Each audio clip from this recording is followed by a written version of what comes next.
नमस्कार दोस्तों, learning at vision now institute में एक बार फिर आप लोगों का हार्दिक स्वागत है।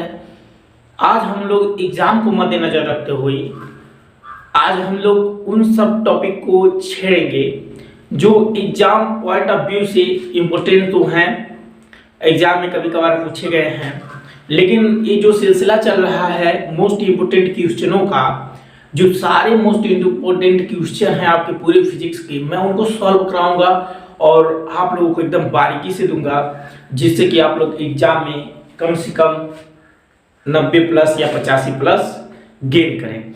तो चलिए आइए हम लोग ये देखते हैं कि ये आवेश क्या होता है। वैद्युत आवेश कहने का मतलब ये है कि वैद्युत आवेश क्या होता है।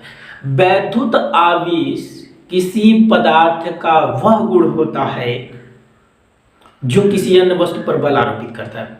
जैसे अगर देखा जाए तो बल्ब होता है, तो बल्ब अगर उसमें वैद्युत आवेश आ जाता है तो बल्ब जलने लगता है। अर्थात बल्ब कोई वस्तु है और उस पर एक बल आरोपित हुआ जिससे वह जलने लगा, तो यह क्या कहलाएगा?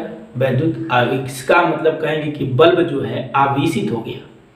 अर्थात वैद्युत आवेश किसी पदार्थ का वह गुण होता है जो किसी अन्य वस्तु पर क्या करता है? बल आरोपित करता है।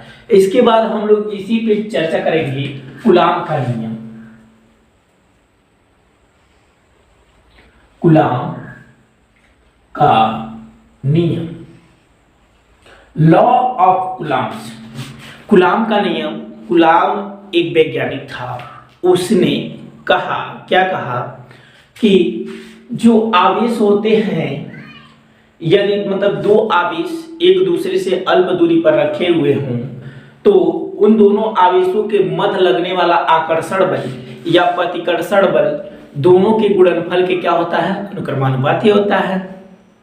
फिर उन्होंने दूसरी बात कहा कि इन दोनों आवेशों के बीच की जो दूरी है उसके वर्ग के व्युत्क्रमानुपाती होता है।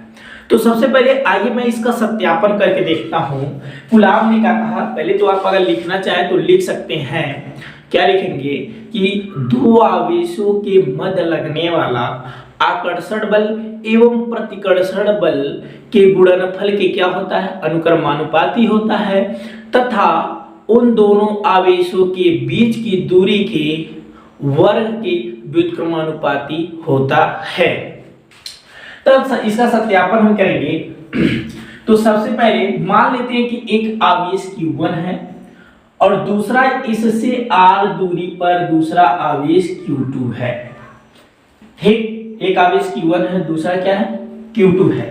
तो कूलाम महोदय ने अपनी पहली बात कहा कि इन दोनों आवेशों पर जो लगने वाला फोर्स होगा, अर्थात जो बल होगा, इन दोनों के गुणनफल के क्या होता है? अनुक्रमानुपाती होता है। दोनों के गुणनफल के क्या होता है? अनुक्रमानुपाती होता है।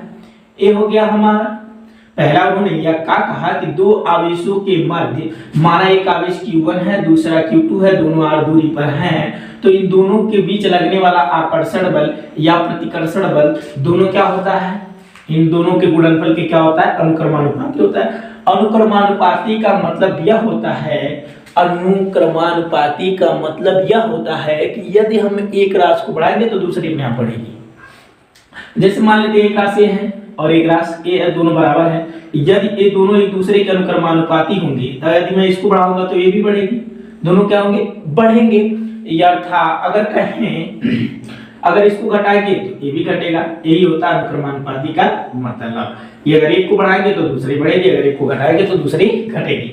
ये हमारा होगा इक्वेशन नंबर 1। और दूसरी बात उन्होंने कही, दूसरी क्या कही कि इन दोनों आवेशों की जो बीच की दूरी है उसके क्या होता है? वर्ग के व्युत्क्रमानुपाती होता है।